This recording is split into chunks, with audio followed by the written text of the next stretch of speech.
There we go. We're live. We're live. Nothing like a little loop to start things. A little loop, baby. A little. I feel like we're too early. That's the problem. We've trained everyone to start at 10:10. We were too prepared. Now we got to just hang out. We Bean got to just hang out. cheese lambs. pizza, William Robinson. Everybody, the master baby. baby. Good times. Good times. Man, everyone's here. Everyone's here. Everyone that's cool is here. Where's the mayor? You know the mayor would comment if he was here. Who farted? There he is. There he is. I was getting worried. I just said that we had trained everyone for, our being fashionably late. The guitar shop is here. Chad B. And now, I know, right? It's the ultimate metal fest, merlefest. That's where the boys are heading this weekend. Good Wednesday to y'all. The world's greatest Metallica tribute band. Wouldn't that be great if that was the headliner to Merle? What would happen? What if you had enough money to buy out like a place like Merlefest and then like to have a surprise headliner and you put on this like horrible metal band for all these bluegrass people? Like, wouldn't that be really funny? Like, I'd like to do that and then film their live reactions. Imagine that. They come out to Enter Sandman and the fireworks and shit go off and all these old people are blowing up. They're like, no! I can see it now. And then that same old guy walks by the booth and he's like, festival's just going to heck. It's just going to heck. I knew it. It's been going this way for years. Going this way for years. Look at us now. Ever since we had Leanne Rhymes, which is, pretty rocking from Merlefest. Let's see, where was it at? Dustin says, about your recent video on what is vintage, what about a 1999 Fender custom shop? Does that qualify? I mean, I wouldn't call that vintage, but yeah, technically, it kind of does. It's older than 20 years. And that means it's vintage. I think that's dumb. Dumb. It's dumb. No, I mean, it's cool and it's old. My grandpa said that once. We were talking to this parts guy. He's like, man, that's 20 years old. That's a vintage piece right there. And I looked up at him and I said, well, you must be a damn ancient artifact. And he looked at me and said, get back to fucking work. It's like, okay. I mean, it's kind of like I said in the video. It's sort of like my old MacBook Pro is vintage to the little, the whatever you call them, the Geek Squad Mac people. It is funny, isn't it? They're like, you remember, oh, I see you have a vintage machine. You probably know this moment well, and I'm sure all of our viewers do, but the iPhone 4 coming out, and it being like the brick style, and everyone being like, they're indestructible. They were awesome. Those iPhone 4s, man, they went back to that brick layout for a reason, dude. Good times. They're going back to the old MacBook, too. That 2014 is going to be revamped here soon, dude. I mean, let's see. Chad B says, will my custom shop 57 be worth double when it's actually vintage? Actually, I was talking to Alex Holden about this on Instagram yesterday, that like want to be weird in 20, 30, 40 years when you got a 63 custom shop. Yeah. Like a vintage of a vintage. I mean, it is kind of strange. I think Todd Roy kind of says it the right way, just as long as people understand what is sought after vintage and just vintage on technicality. That is what I've been trying to say, that Todd has now said. See, the correct way. We got to make up phrases for them. That's the issue.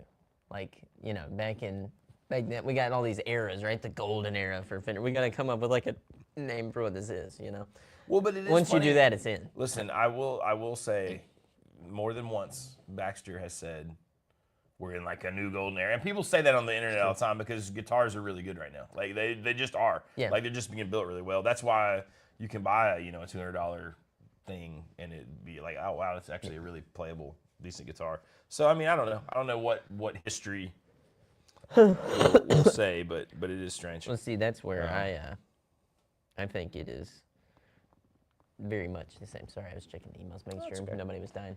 No one's died. Yes. Bean Lim says there's been no real paradigm shift in guitars since the 80s shreddy stuff and PRS pre-factory stuff. I mean, yeah, I think that's kind of true. And I don't know. I mean, I think I've entered my official old man phase where I'm like, I don't want there to be a paradigm shift. Chris I don't know. Thomas did a great job. He said original era, then CBS, then pre-internet, then hell, question mark? Yeah, no, that's pretty close. Welcome pretty to close. the seventh circle. That's pretty close. Oh, no. Oof. Chad B says, I jokingly told my wife she was vintage on our 25th anniversary. No sugar that night. I would say things your wife doesn't want to hear, that she's vintage. Yep. Women don't like being called Or old. relic. Or relics. Relict is probably Road not worn. Yeah, Dear, you're so road worn. I love it. It's that old phrase, what? Put up, hung up wet or whatever it is. I can't remember. Rode hard, put up wet. Yeah. Gross. Yeah, that is kind Yuck. of gross. Well, I mean, there's so many good jokes you can make right here. Like, I like my women like I like my guitars, or I like my guitars like I like my women. I mean, there's just so many. There's so many With a broken headstock. wrong ways. Wow. And you get in the whole people saying, "Oh, it looks like it was dragged behind a pickup truck." Except your wife needs her saddles upgraded. God. Todd Roy says, tread softly, 1000%. Favorite under 30 watt JTM amp?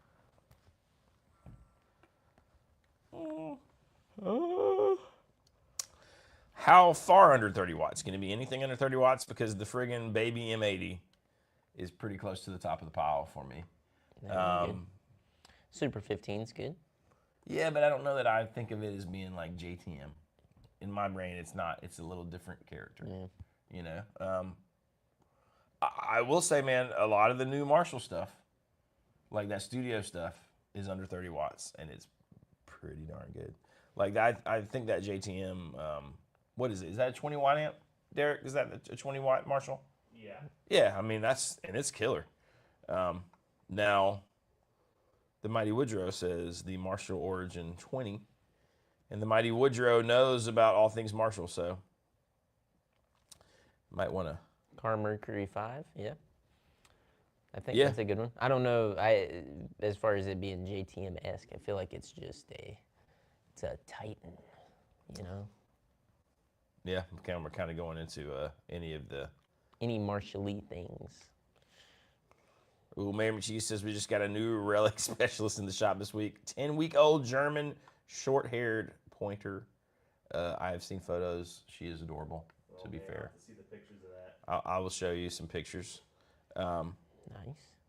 Mark Stanton says I picked up the broken headstock T-shirt from Riffs, Beards, and Gear. So there you go. There's so many good like Marshall-y amps, and I'm just glad that now Marshall is a part of them, because I feel like for a long time, and Mighty Woodrow is gonna be mad at me for saying this. It's kind of like Martin. There's so many boutique companies popped up making Martins because there was a while there where Martins, they weren't that great. You know what I mean? Yeah. And I think the same thing happened to Marshall. And the same thing is still like, God, I feel like maybe 2 out of every 3 boutique amps is like a Vox style something, right? Yeah. And I was talking Because to everybody wanted them for a while, and it was hard to get an actual Vox that was, Yeah, I was did the thing. I was talking to Anthony yesterday.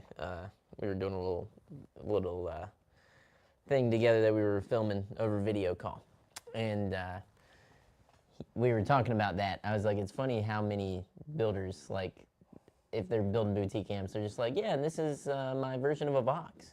I don't know. I don't know if it's the compression thing or the circuit or what, but it's either that or they're building a Tweed. Yeah, a Tweed. that's true. This is true. Speaking of Voxy amps, this is maybe a preview, but we happen to have a old Victory Copper Deluxe, which is maybe one of the best Voxy amps I played in a while. Pretty great.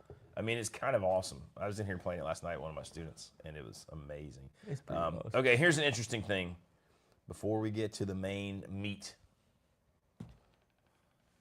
Anyways, Ben Butterfield says, I went to a gig this weekend at the O2 Arena in London, and it was a phoneless gig. Phoneless? What do you have? I've heard about this. Like, this is a thing. The font is insane. This is awesome. It's amazing. What do you guys think about this?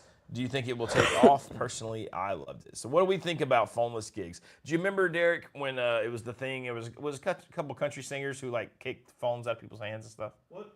Was it Miranda Lambert that got Miranda pissed? Lambert was complaining, but what is a phoneless gig and how do they enforce it? So, like, I don't think you can bring your smartphone at all, like any phone, into the arena. I think you can. I think the way that they do it, Or they have a it's thing to like put it in. comedy shows. They've got these bags. bags? You put them into the bags and you zip them closed. And then you're supposed to put it on like silent and stuff. And basically they just have people standing next to the aisles. And, you know, you pull out your phone, you'll see somebody's You get face caned. lit up, you know. Bamboo caning right there Yeah. in the aisle. They walk up and they beat the hell out of you. That would be a great enforcement. No one would do it. I don't know. I mean, like, I can argue both sides. I think personally I would enjoy. Yeah. You know, just not worried about my phone, not worried about taking a video, enjoy the concert, experience it. You know, I know everybody has to post it to social media. I think from the performer, like if you're the band playing, right? Yeah. You kind of got to dig a little bit that everyone is just there in the moment. Yeah, I mean, you know, I don't. Sucks for people posting clips of your show and the social media. That's the part that sucks, right? Like nobody caught the killer guitar solo you did, or nobody posted, you know, your cool bell bottoms you were wearing, Zach Person. I think Oh. it is a weird line that you teeter because you get to a certain level that you're like, now I want people to just appreciate my art, not continuously try to capture it to share it online for millions and billions of people, you know? Yeah. A la Kirk Hammett blowing the intro to all those Metallica songs and being like, shit. Well, do you really think, because was it what's his name? Toto Man? What's his name? Oh, no. Yeah, Toto, what's his name? Steve Lukather. Lukather was talking about how you used to go out and play these gigs and you were like, experiment, you stretch out, and now you're a little bit afraid to do it because if it goes poorly. Oh, yeah. And I feel like that's a scenario where everybody misses out. I don't think that's ever been, I mean, now, granted, I'm not playing these places like Lukather would be playing, but I don't think that's ever been on my mind. Come Man, I'm on, going to screw guys. this up, and Sopine Sing's going to pop in there, and bam! You played the Lincoln Theater before, dude. Come on. The Luke ain't playing anything bigger than that, dude. Come on. I don't know, Sean. He's I don't blowing know. up right now. He's like, I'm going to beat the fuck out of that guy. But I'm I just don't know. kidding, Luke. But overall, You're cool. I like that. Whether that's the answer or not, I think Will Doyle was right. He said the bag is cool because people kind of want their phones We're so used to that we got to have it for emergencies. I can still remember, like, just phones weren't a thing. So you just when you went somewhere, you were just unavailable. You need to call somebody. You went to the payphone. But I know that's not sort of our. Some might say it was a better way of living. So. I don't know, but I like that. Anything that sort of moves us maybe towards maybe being slightly less connected to the old social media might be an okay thing. Yeah, I think it is like an element of, if you go to a show, be there for the show, F-bomb bonus. I did say an F-bomb, didn't I? Thanks, Tom. Chad B said the Eagles concert had guys that made fans stop shooting videos. Those guys are like Facebook, or not Facebook, but YouTube. Like, you can't post any Eagles junk. They track you down, get your copyright strike. It's like, can't do it. Yeah. Mary Cheese says the old Nugs has been doing great videos for a while. I take a video with Dan. I mean, that's true. If you're, that's why I think that's cool. Like, in that jam band scene sort of thing. If you know there's gonna be good video of the concert. Because I personally have never taken a video of a concert and then gone back and watched it later. Like, I take them, but I'm just like, oh. I don't even take videos anymore. I stopped a few years back just because I don't know. I read some article about it where the guy was pretty much like an artist was explaining what you miss out on by doing that. And I was like, I agree. So. Now, BLDRV7 has an interesting point. It says all the shows around here require a phone to scan your ticket. But that would be if you were just going to put it in a little bag, right? And just not be able to take it out during the show, that would be fine. Yeah. that would be fine. Did we get an F-bomb bonus already? did. Did you say an F-bomb? I reckon so. And Matt Fuck. Sinopoulos said, "What's up? What's up, man?" What's up? What's up? Phones didn't scare Corey Feldman. That's a fantastic point. Mayor McShee says a lot of music festivals in Western PA, there's no cell signal. But now we got old Starlink. No snail signal. We're ruining it. So now, and my phone's always asking me, do I want to find the satellite now? It's kind of strange. I got some notes for us, too. But who knows?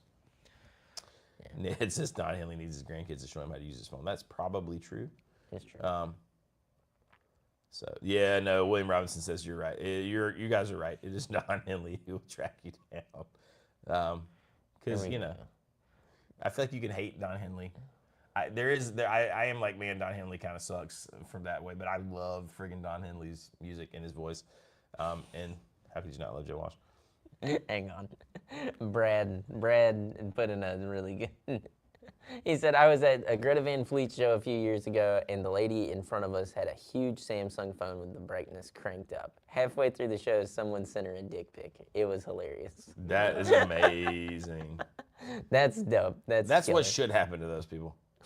Have you got, like, I've had a few times where, like, I'm in a long-ass cover gig, so I got an iPad, and people try to, like, send you ridiculous things while you're playing. I have had that that's happen, funny as you hell. know, but only occasionally.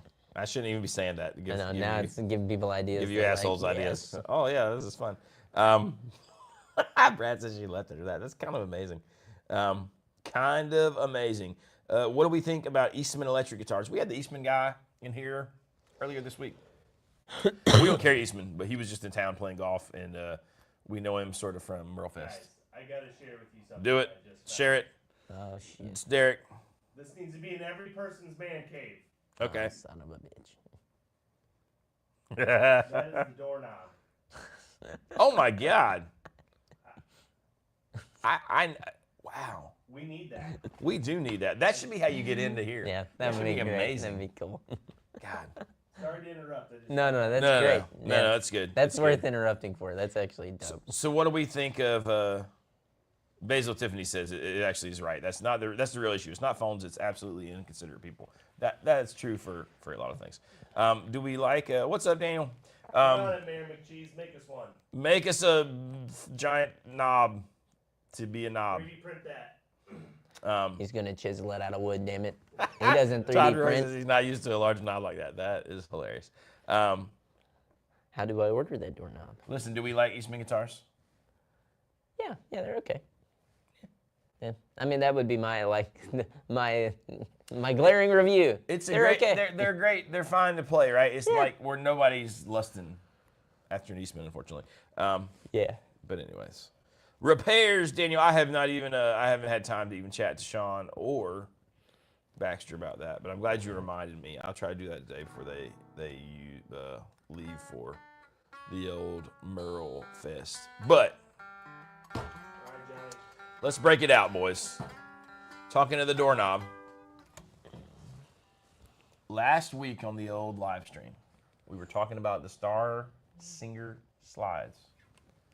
And I have not seen him yet, but our good friend Surrender was like, one's coming to you on Monday. He surprised us. Now, before we get to it, I just want to make some comparisons. Here's another, it's a ceramic slide, which I love ceramic slides. I just tend to break them. Sean's been present for one. It's actually really sad when it happens. It was very sad. It rolled, that one, that was sad. Because it split perfectly in half. It was like, how did that even happen? Here is a ceramic, now my mind is blank on what these even are, rock slide. They're dead to him. And they're fine. They're okay. I like the glass rock slides better, but this ceramic one has been cool. But it will absolutely break, and this is what they come in. This little thingy. A little tube, which is fine. It's fine. It's fine. I stored things in mine. If you even get one, because when I bought mine, he was like, I probably got an old tube somewhere, blah, blah, blah. And he gave me the tube. Now, forever I have been an acolyte of the old mag slides. Here's where they come in. It's a nice little box. It's magnetic. Quite an Pops upgrade. open. It's got this little foamy thing your slides in. Doesn't matter because this slide's basically indestructible, but it's still in there. And this little part has this nice little awesome like velvety bags that I actually do keep them in because the ones that I like, this one and the Eclipse, you can chip off that finish, right? And then that's the only way they wear out. These are $40. This one's like, this says it's $25, so $24.99. So $25, $40. Now, these I think are a genius design. They're magnesium. They're light. It says on the thing, 33% lighter than glass, 75% lighter than steel, 80% lighter than brass. I don't know, but they got these little ridges on the inside, so they're super comfy. You can't really go past it. It's just neat. It's a neat alloy, and they have cool sounds, and the different finishes make them sound like. This one sounds a little glassier. The black one sounds a little more ceramic-y. The original one kind of sounds like glass. So, whatever. You know. I like it. But I've always liked ceramic. I've always thought ceramic sounds nice and warm and happy. I think ceramic is nice, too. There is a warm, like, cool tone that you can't get from glass. It's neat. And then brass, too. Which Brass is great, too. Brass is really bright, especially for, like, some good things. And it's heavy as hell. It's heavy as hell. But now, these I have seen on Instagram because Instagram is always advertising you things. And I thought, oh, they're probably not that cool. It might even be a scam. I don't know if the dude really hand makes them in Italy. Yeah. Let's just go through it. Let's open it. Live unboxing here. Now I have unboxed it. So you open this thing.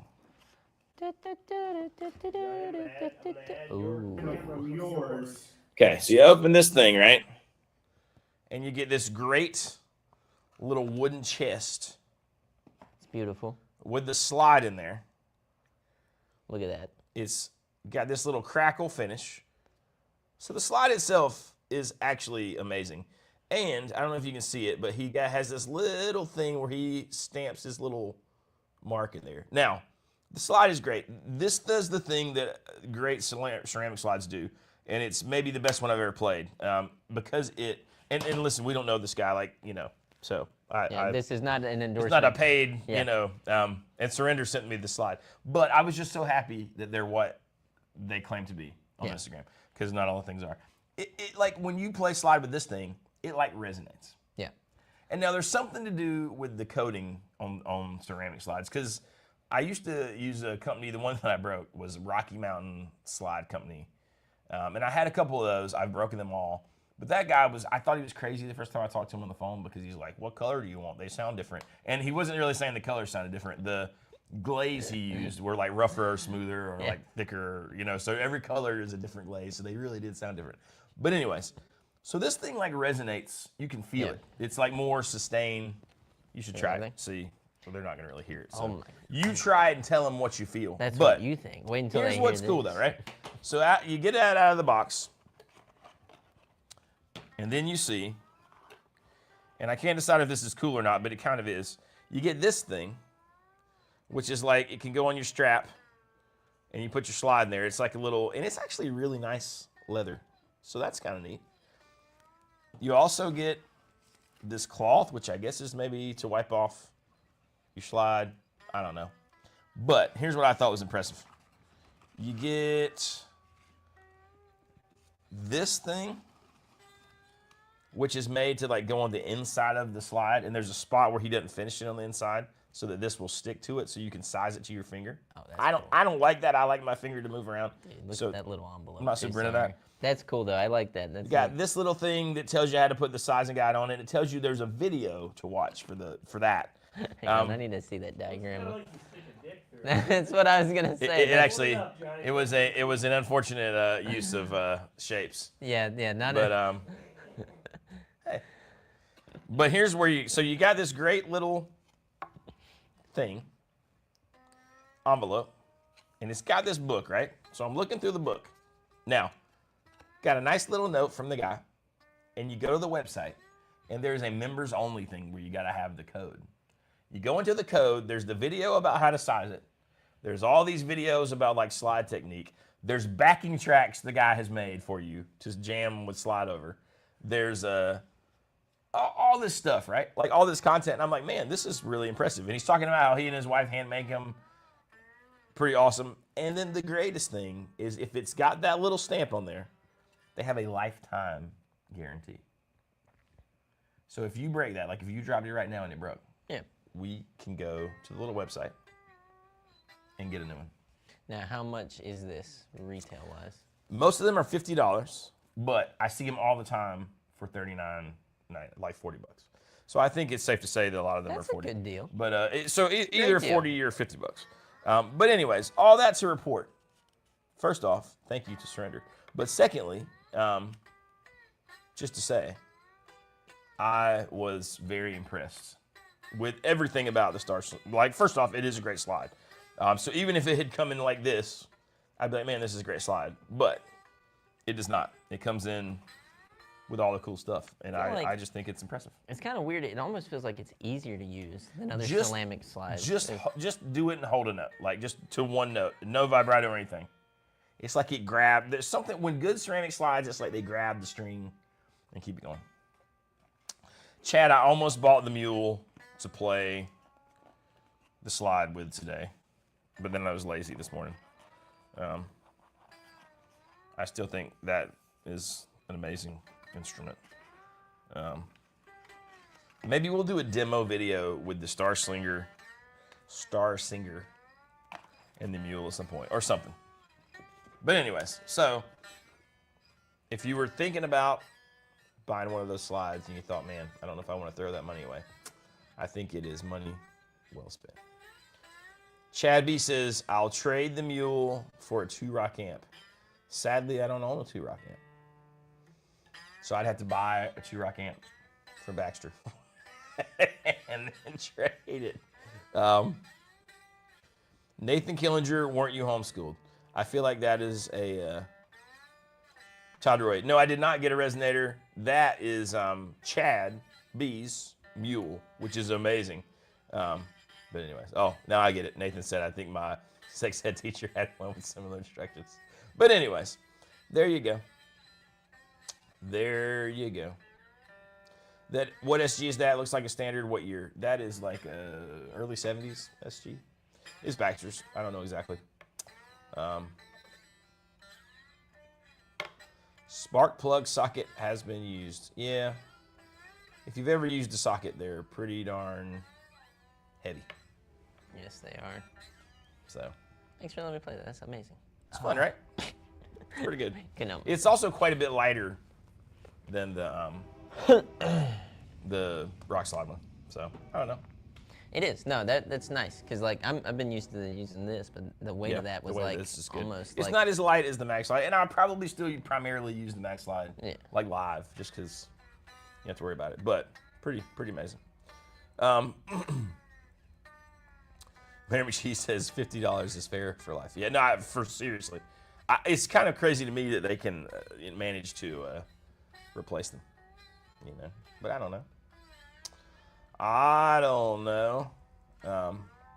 Solaris Smooth says a 5/8 socket is better. If that is what you enjoy, I know that people use such things. I tried that when I first started playing slide. I was like, let me try a socket. It'd be cool. Yeah. Well, it would they're look just cool. You gotta have your action jacked up a bit. Oh yeah, no, because they are heavy. So heavy. If you get a decent one, they're so heavy. You know what I mean? And it's we should do best slide at Harbor Freight.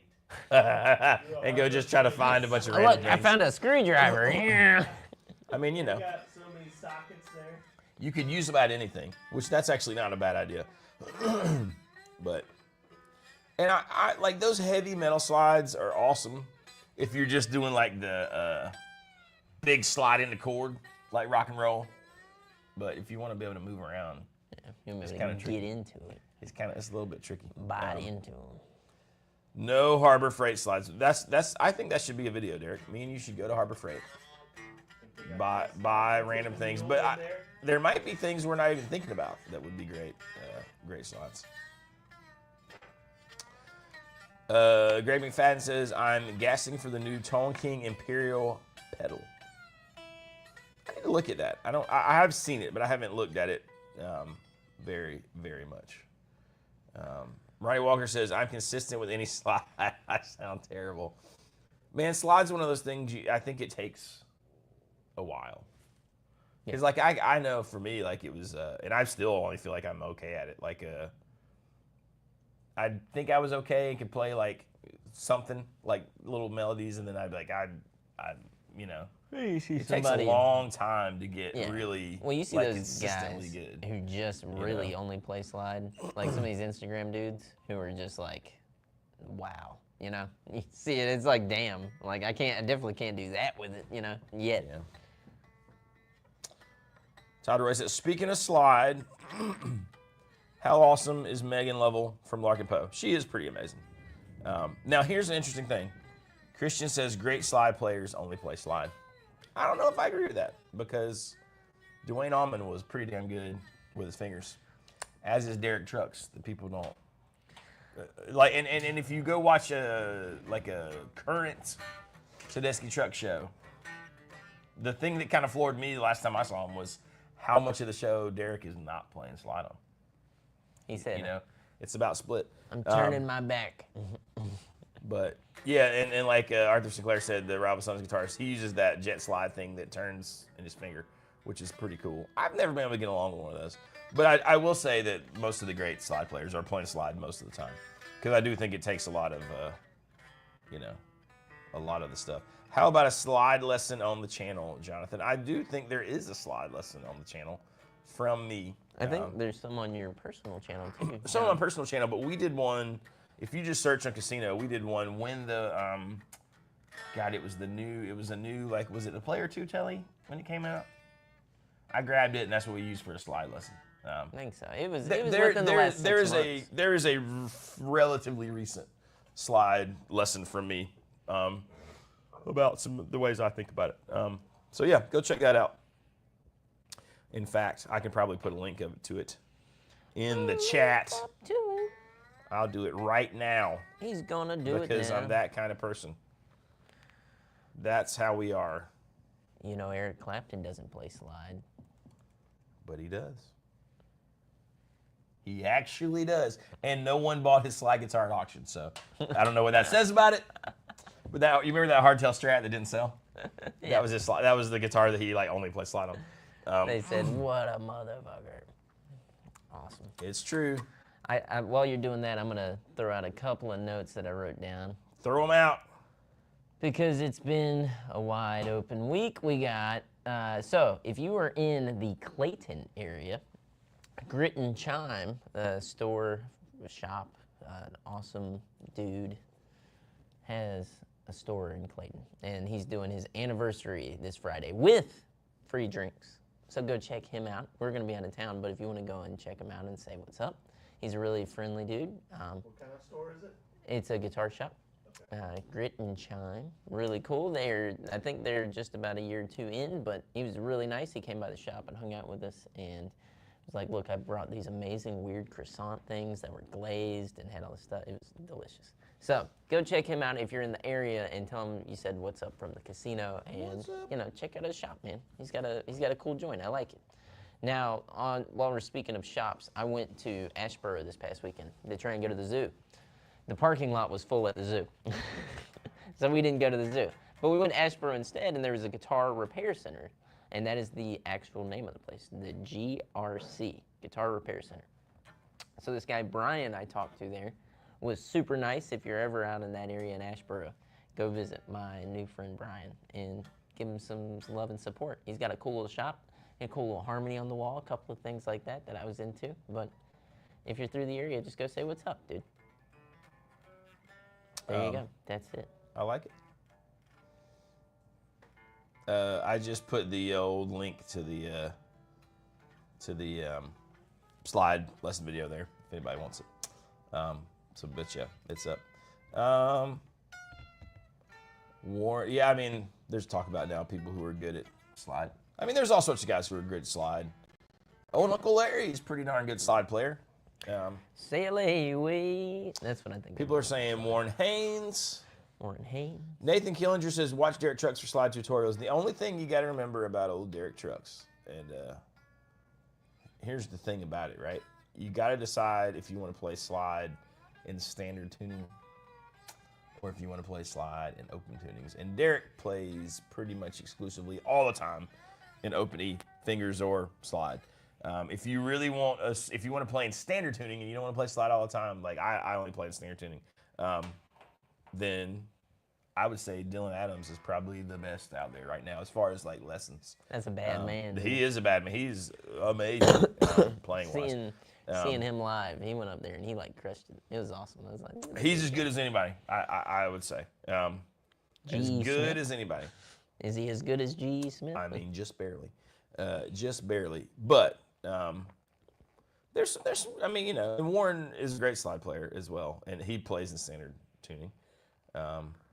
So I don't know, but that's the deal. Steve Resor says, "Have you ever heard Joanna Connor play slide? She's really good. You may like her. I do think she's pretty good, and I have seen her play. There was that one viral video there for the longest time that people would rag on that I didn't think did her any favors because she's actually better than the clip of her playing in that this video that went around where she was just doing this fast thing. She was just really making noise, but it was like the climax of a thing. You know what I mean? And people were like, that's blah, blah, blah.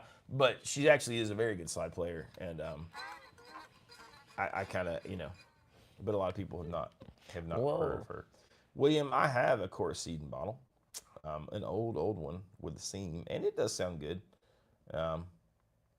But I don't know. It's not honestly, it's not my favorite. What about Rod Price from Foghat? Amazing. Slow ride. Yeah, there's amazing. There's great slide players. Mighty Woodrow says the Reverend Billy Gibbons for my slide influence. He's a great slide player, man. He's great. I mean, there's just so it used to be. And here's the thing. Here's the thing about it, right? Like now, we've got some hipster slide players coming up, and I don't mean this badly at all, but like, you know, we've got people think that it's like Joey Landreth and it's like Ariel Posen. Yeah.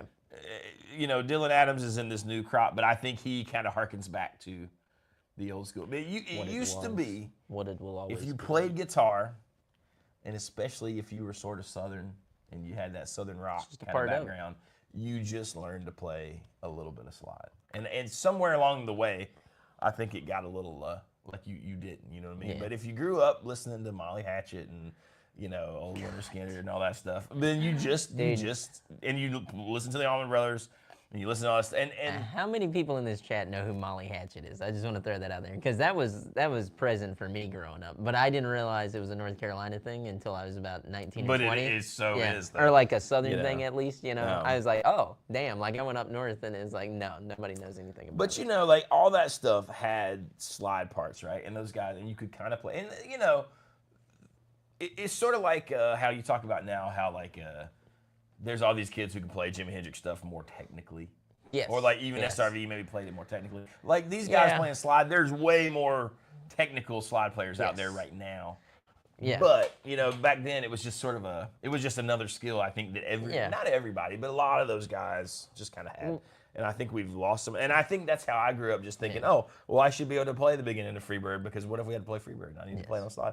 I think there's a lot in the guitar world as a whole, music world as a whole. I think we're going to start leaning back towards people wanting to see true characters, and characters being the way that you maybe even present it on your instrument. Because, like the Hendrix thing, I think is a great example. You see all these people do a faux Hendrixy kind of jaunt, you know, in their song, but it's so technically precise. Not like a Stevie Ray Vaughan perfectionist thing, but just like it's like if they're gonna play,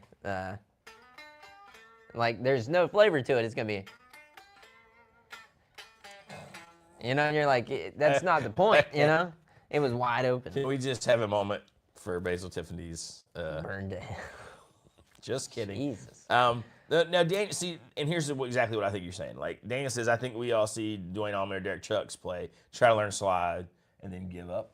But, like, it doesn't have to be, like, you can listen to these really simple but badass slide parts in these old, like, Southern rock songs. Or another, you know who else has great, simple slide parts, who I'd say is a place to start, is Mike Campbell. Yes. And I know I'm always like, oh, but I mean, like, I was teaching somebody. I stumbled into the, go ahead. Well, I was working on learning to fly and Into the Great Wide Open with a student yesterday. And I was like, yeah, this stuff is great. Or like the you'll never find simpler stuff than I Won't Back Down on slide. So like that stuff, or George Harrison's slide stuff is really like doable. There's so much slide stuff that's doable. I think we all just think you got to be Derek Trucks these days. Yeah, no. You Well, know? and you don't have to be. It's the thing too, where like think about all those people that we're talking about. Whoever they looked up to, they weren't trying to imitate. Or maybe they were to some degree, but they were trying to do it. Like they were just like, no, I want to do this to the best of my ability. So, you know, jump into it. Also, I accidentally stumbled on that American Girl part. I was like, oh, yeah. But that's it. It's the same thing. It's like it's not crazy. It's not hard. It's all just. But it's just another. It's just another texture. Yes. Daniel says aerial posing is a slide beast. He is. You know. He's a monster. But again, I don't know how many dudes are gonna go dedicate themselves to learning like baritone slide. So you might need something a little more doable to start off with. But you know, Tony says he loved Molly Hatchet and he was from California. William says Johnny is correct. Most of us from that era come of age in the 70s learned to play slide routinely. It was just part of it, you know. No, it wasn't like aerial posing Derek Truck slide necessarily, but Rich Robinson is amazing. Todd Ross says Rich Robinson actually is a great slide player. I've got one of his signature, the like little brass slides. It's heavy as sin, but for that style, it's fantastic. Fantastic. But yeah, you know. But I like that. I like that the old slide playing is sort of coming back. You know what I mean? And it's a thing again. So we'll see what happens. How about that acoustic guitar session, boys?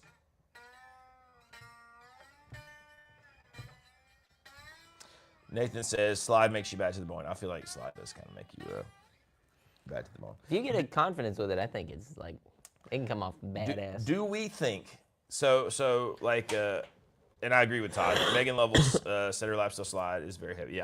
Yeah, because the strings like sit up, right? So you want the slide to. And listen, the heavier your slide is, and the heavier your string gauge is, and the higher the action, the better it will absolutely sound, like tone-wise. Yeah. Like the heavier the string gauge in the slide, the heavier, like the louder that fundamental note will be. Yeah. So that's why it's really hard to play slide on like nines and have it sound good. Although, if you look at that slide lesson, I'm actually playing slide on that telly with nines. So you can do it. Yeah. And you can let the amp compensate a bit. But in my brain, right, like lap steel, definitely pedal steel. Or like square neck, like dobro. Yeah. It is slide guitar, but it's like a different world from playing the norm, like not the normal way, but and I also don't know too many people who play it that way in any sort of, it's always tuned. Not all, I won't say always. I'm sure there's somebody out there, but like in my brain, it's just it's a bit different. Would Peter Dinklage make a good slide? Yes, he would. He'd make a fantastic slide. In lots of ways. I mean, and I think if you want to play slide, you just got to keep doing it. It's kind of like learning violin. You're going to be horrible for a year or 2 or 3. And then one day it'll stop sounding horrible. And then it'll sound horrible again. And then, apparently we're talking about shrooms. Yeah, no, I know. Todd Roy, Billy Gibbons doing it on 7s or 8s is kind of insane that he can do it. I mean, that man must have the lightest touch, like of anyone ever. Like, I mean, it's kind of amazing. Either that or his action is insanely high, and it's just so easy to press those strings down. So Nathan, like, I don't set any of my guitars higher for slide. Because Nathan's saying I always wondered about slide to action ratio. I guess I have to have one guitar set higher for slide. I just like lighter slides, and then you just have to work a little bit harder to get your hand, like, where you're controlling it. You can't just, willy-nilly, like, press down. Yeah, it's cool when you have that, right? But, like, if you want to have... I mean, like, if you listen to that Warren Haynes, Rick Beato video, he talks about how he has his guitar set, like, a little too high for playing with his fingers and a little too low for playing for slide. Because that's the weird, thing you kind of got to do if you play both on the same guitar. But I love the action on all my guitars, and I can play slide on them pretty easily. I think you just have to work on the touch of it. Like, or if you're only playing slide, jack it up, man, and then you don't have to worry about it, I was going to say, he's also a perpetuator of like Les Pauls being hard to play. Like you got to fight for it. Isn't he the one who's got the quote on that? Where Now, Should bite you a little bit. Trav the dad, who has been building some pretty cool guitars, says I tried it with 11s, and the tension seems to work better. Yeah, I mean, more tension is better. I mean, old Dylan Adams says 11s on Gibsons, and you can get away with 10s on Fenders. I think you can get away with 10s on anything. Because, like, I don't know. I like to be able to pull out the slide and play it for, like, if we're jamming or a part, and then put it back. Because to me, it's just another flavor, like in a solo or something. Yeah. In a live situation, I couldn't see myself right now doing ceramic. Like, I would do this brass just because I know I would drop it. That would drive me insane. Like, that's, you know, are you going to play that one live? Do you have any preference with that? I would play that live. Yeah. You wouldn't be kind of like, oh, if I drop it, though. Like, nah, I mean, sooner or later. Rip. Sooner or later, you will do it, you know. It was Homegrown Son said he wanted me to do an original. The originals. I can do it. Maybe do an original here soon while we're waiting on some Bohemian Rhapsody. Helicopter Fart says his hand is always in control. Ring slide or full finger slide? I hate the ring slide. Every time I try one of the ring slide things, I just can't do it. It's cool. I love the idea of it, but I think I'm all about the full finger slide. I also like to be able to play like at least 3 strings with the slide. So if I want to play a chord, I can. Well, I feel like that A chord, at least for me, I'm sure you've got some tricks up your sleeve right now. But I'm like, I feel good with that one to be able to go. You know. It's nice. Do we think Gibson will ever make a high quality guitar for less than $1,000? No. The Epiphone 59 copy that came out a couple years back is a good guitar, and Gibson should have made that. But it wouldn't. If Gibson had made it, it would not be the same price. Like, it's just not. Unfortunately, just the economics of it, they just will never do it, and I don't think they can do it, honestly. Don't worry. They're talking about microdosing Ozempic and donuts. Yeah, I do that all the time. It's great. Sorry, it distracted me. I saw that as like microdosing Ozempic. Wild. I mean, hey, everybody's saying they prefer macrodoses. So who knows? Who knows? But who the hell is Roy Smeck? Roy Smeck. Was a guitar player, right? I think Gibson should make some Roy Smeck signature models. It's been a while since there was a Roy Smeck sig. And it shows. What band was he in? Who was he? I've heard that name and I couldn't tell you. I'm sad to my own shame. I love that you guys are like, he was a about guitar player, right? Somebody tell us about that. 95% chance. Jason Isabel's slide is both awesome and approachable. It is. It is. I don't think he does anything too, you know, I mean, he's got his quirks and it's definitely challenging, but I like old Isabel. He just kind of gets to it. Plug your next shows. What you got? Plug our next shows. I actually have 2. I don't have any shows this weekend, actually. And you know, these guys are going to merlefest. But the following weekend, so the beginning of May, I've got Thursday, May the 8th, if you were around good old Southern Pines, I have a show. Show is a strong word. I'm playing out at Red's Corner, which is actually a great little spot. It's a bunch of food trucks and stuff. And then Saturday, wait a minute. I've skipped a week. Just kidding. I skipped a week. May 2nd, I'll be at a place called Norton Farms, which is also great. May the 4th, I'm playing with our dear friend Baxter at the Hilltop Festival, which is in Carthage. Is that in Carthage? No, I think, yeah, it is in Carthage, sorry.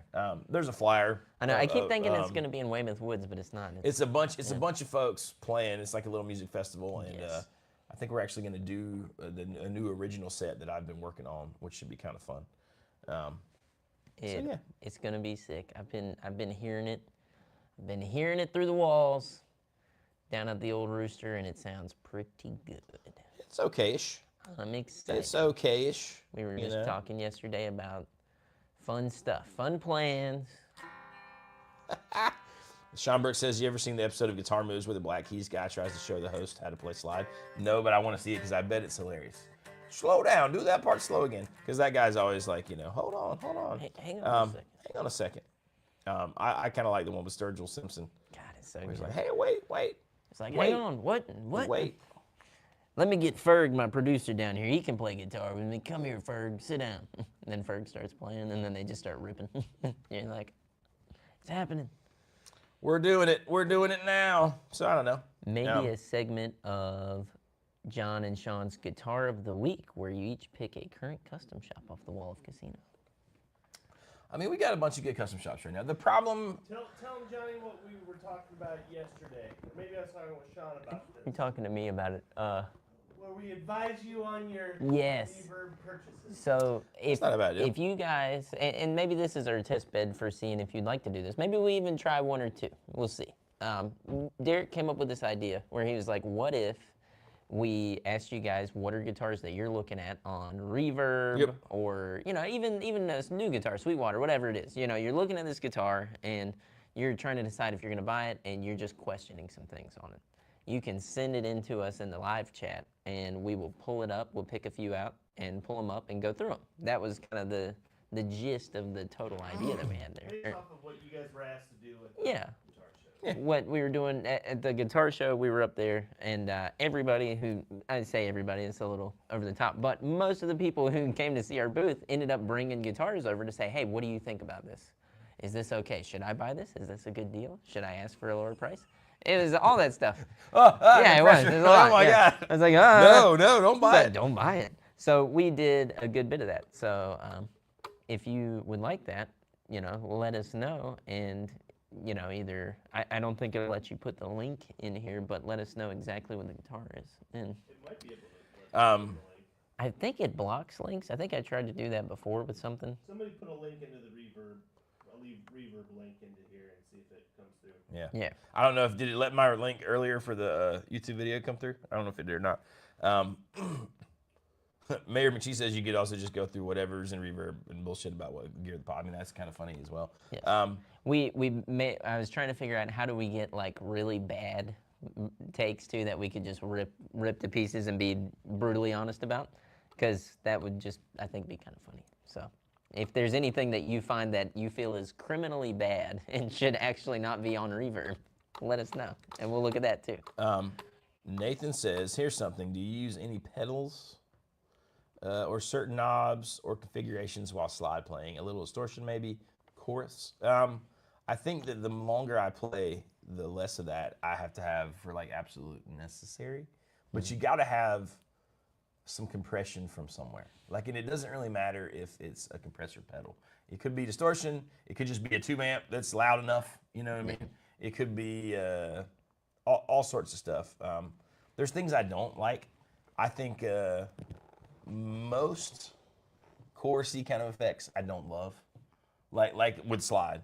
Yeah. But I do love tremolo with slide. I think that sounds awesome. Tremolo slide. I mean, some fuzzes are awesome with slide. Yeah. Some are not.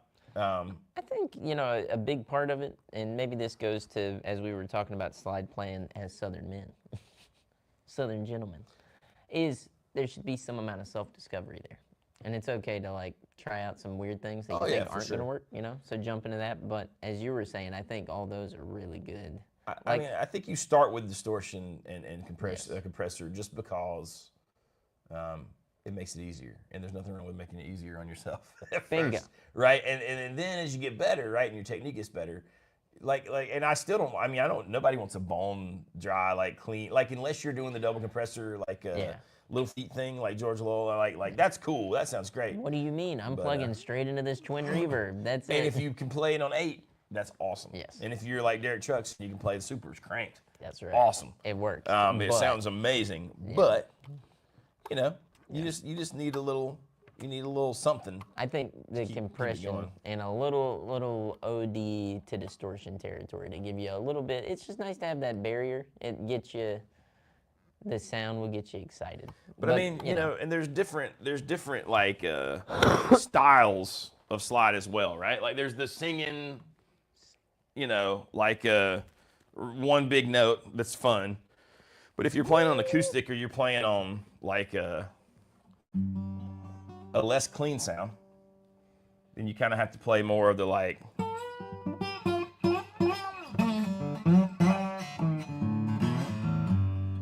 You know, that kind of stuff.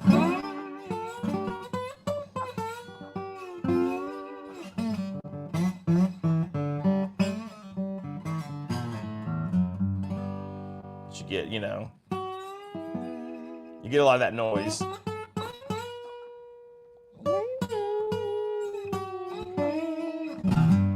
You know, I hate to say it. I feel like this slide is giving you some character, dude.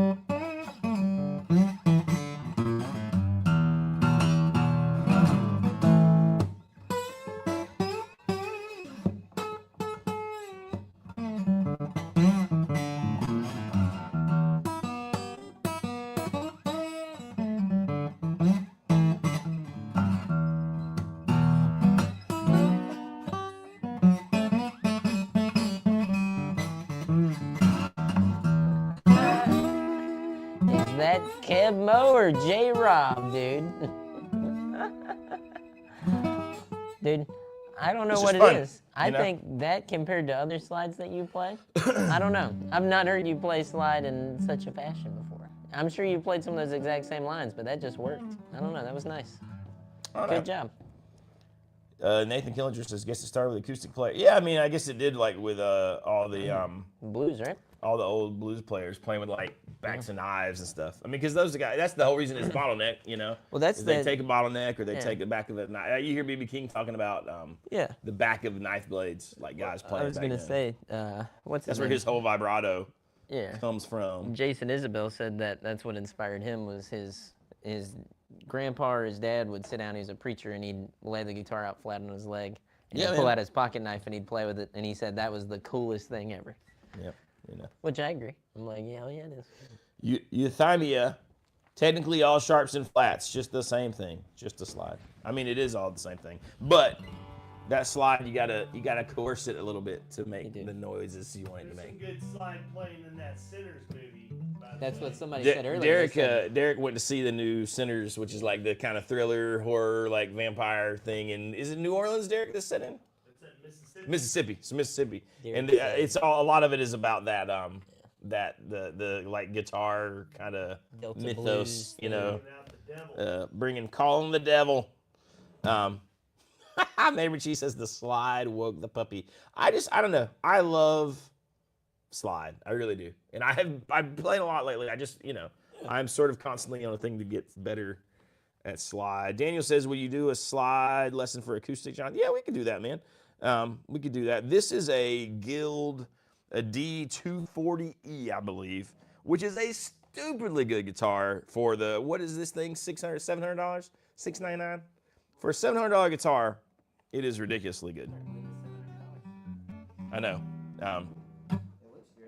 So, you know. Mary She says, Abraham Lincoln, Vampire Hunter, just need a slide guitar and it would have been perfect. Some truth to that. Slash uses a lighter here and there. What's that guy's name? Justin, like Johnson, maybe, or something like that, who uses all the lighters and flasks. Sean, are you leaving us? Tell Sean goodbye, everyone. He's off to Merlefest. I'll see y'all next time. We love you. But anyways, it's good stuff. It's good stuff. But yes, they are. You should record a little jangle with that acoustic slide set up. Did you see Keith Urban on Rick Beato? I did. Did you watch the whole video? I haven't watched the whole thing Seen yet. some clips. It looks pretty good.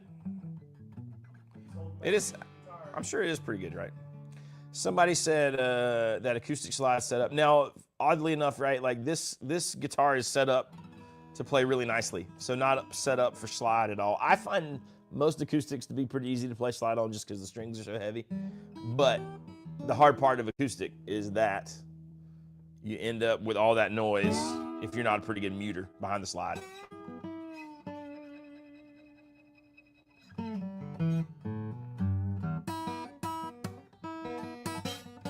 But anyways, that's just the nature of the beast. Just the nature of the beast. But yeah, Eric Schubert is Guild. Like I said, Guild D240. For Sean leaving early, I can drop you some F-bombs if you really need me to do that. Mighty Woodrow says, I've done the beer bottle slide thing live. I used to do that all the time. Then I kind of got over it. When I was playing on the good old Broadway in Nashville, I would take, patrons' bottles out of the crowd and play slide on a song for them, and then take a swig of their beer and give it back. And most of them thought that was funny, but not all. Not all of them did. But I used to do that. That was the first time. They say you can only catch you once. It's a lie. No, but and I would usually try to pick attractive members of the audience. Derek, Danny Gatton went beyond that. He would do the thing where like he would do it with the beer, and it would. You ever seen that thing, Derek, where the beer? Danny Gatton like does this beer bottle boogie, and he opens the beer, takes a sip. But like I would have to do it with the beer bottle. I'd be looking for somebody whose beer bottle was mostly empty, because it's really heavy when it's full of beer, and it splashes around. So he's playing with a slow beer bottle, dude, and it goes all over the guitar. The whole time it's just bubbling. It's all over his hand, all over the guitar. And it's part of the thing though. So then what he does, right? So then it's everywhere. And then the band does this little thing. He takes another sip of it, puts it down, he pulls out a rag, and then he plays with the rag while he's cleaning his guitar. If you have not seen that video, it is kind of amazing. Best beer bottle slide would be a fun video. Also do empty versus half full. So I'll tell you right now, empty is much easier. And I used to know which one I really liked. And part of it is the label. Like if the label goes all the way around, obviously you can't, you know what I mean? You got to find the one. I can't remember if it was Coors Light or Bud Light that the label was just right, and you had a big bare spot. But anyways, I don't know. I used to know those things, sadly. In any kind of like glass, you can take a whiskey glass, anything like that you can grab from somebody in the audience, or your own beer or whatever. With the beer bottle, you just got to decide, do you want to hang it over the top, which is what Danny Gatton kind of did, or you can hold it from the bottom and do it. So I don't know, but I used to do it quite a bit, and I know Mighty Woodrow has as well. But good times. Or chug a mouthful of someone's dip spit. I have seen that happen, and that's why you're usually pretty safe if you get like the Bachelorette's beer, because she's probably not got a dip bottle most of the time, but it happens. People used to put burning cigs in the strings by the tuners. Yeah, I feel like people smoke less these days. And there's no smoking in the bar. Who misses the days of playing in smoky bars? There was something kind of like romantic about it now, but also I hated going home in my cases and all my junk smelling like friggin' nicotine. So I don't know. If you can use it as a slide, I've already done it many times. There you go. That's a good, so yeah. Have y'all seen that clip on tuner that looks like a lit cig? I have one that was given to me by old Granville Helm, the new global relations guy at Magneton. Todd Roy says he misses playing at smoky bars. I mean, like I said, there was something cool about it. Back then, like a bar, maybe I've just gotten old. Like now I feel like half the people at the bar are kids. But back then I was like, man, this is the place of adults and like sort of seasoned old men. But I don't know if that was the smoke or just the fact that I was myself a child. So I don't know. But you used to know if you went to the bar, right? Because you come home smelling like cigarette smoke. Now you don't know. I'd like a lesson on beginner finger picking technique. You just lose your old pick and you do it.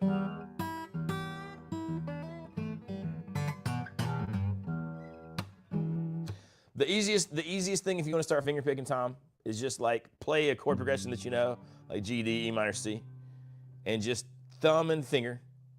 Forget all your other fingers for a minute, and start with this pattern. Play whatever the bass note of the chord is. So like if G is that, then just start on the high E string, and you're just gonna go 1, 2, 3. So this guitar is horribly out of tune.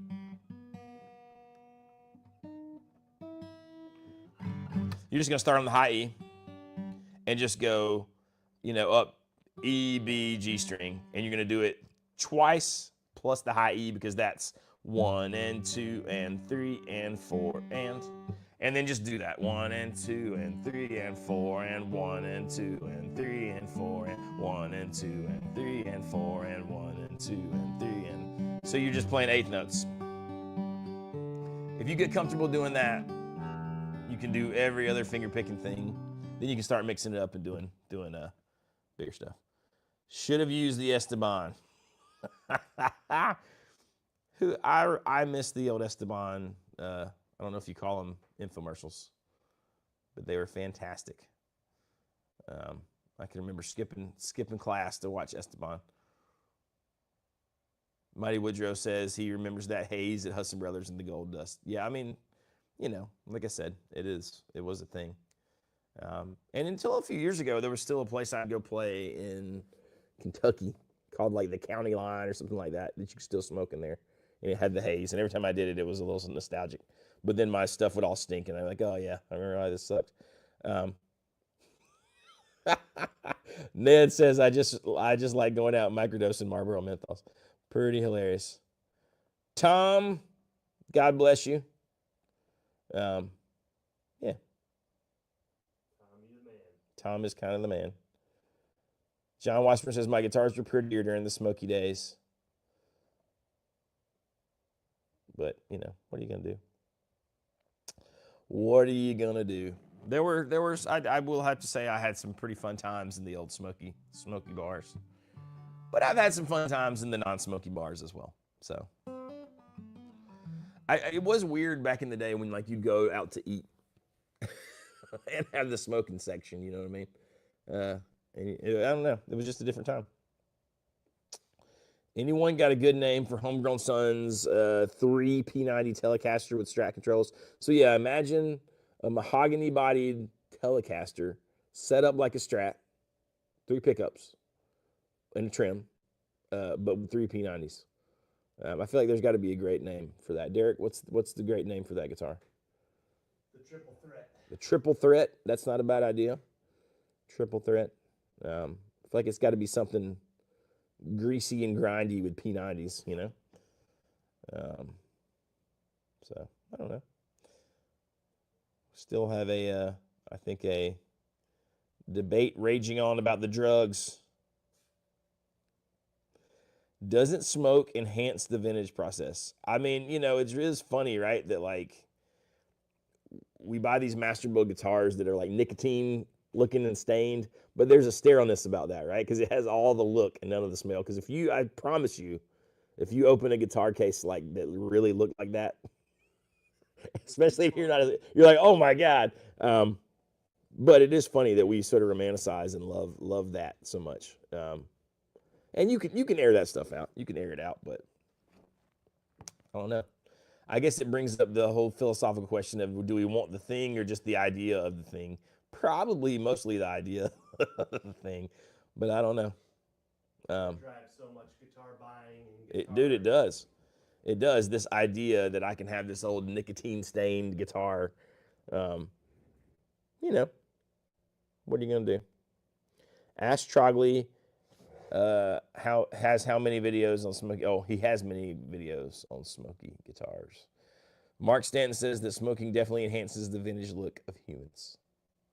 Hey, you get all those little wrinkles around your mouth. And I'm not sure that, I don't know. I feel like some of the old people I knew in my life, like much older, like my grandfather on my dad's side and stuff, they smoked all the filterless cigarettes, pretty much just straight tobacco. Yeah. But I'm not sure they weren't, but I don't know. It never seemed to like have that much of a, I don't know, maybe, who knows? Who knows? Will Doyle says, I'm imagining master builders collectively blowing smoke to a chamber full of guitars. What if to be a master builder, you had to smoke? Because that was how you rugged them. I don't know. Basil Tiffany said, I like the idea of being a doctor. I don't want to go to medical school or do a residency. Yeah, I mean that's kind of the thing, you know. What was the old saying? Everybody wants to go to heaven, nobody wants to die. So that's words to live by. But what are you going to do? Well, Johnny, are we ready to wrap up this? I suppose we are. I suppose we do. There was one other thing. Oh, this guy live in North Carolina. Oh, Texas. Oh, that's kind of fun. But yeah, there you go. I think that's about it, guys. If you're out and about in Western North Carolina near Wilkesboro and you come to merlefest, come say hello. At least some of us will be there. But that's the thing. I guess merlefest is through Sunday, right? Stephen Wilson Jr., one of the acts everybody's excited to see. He's on Friday. He's on Friday night. So go check that out. Yeah, we appreciate you guys hanging out with us, like always. Hit like, hit subscribe. Make sure you hit the bell. Go order yourself a Star Singer slide. Play slide. I'll work on doing you guys an acoustic slide lesson. And we'll go from there. But anyways, have a great week. Love you all. See you later. Goodbye.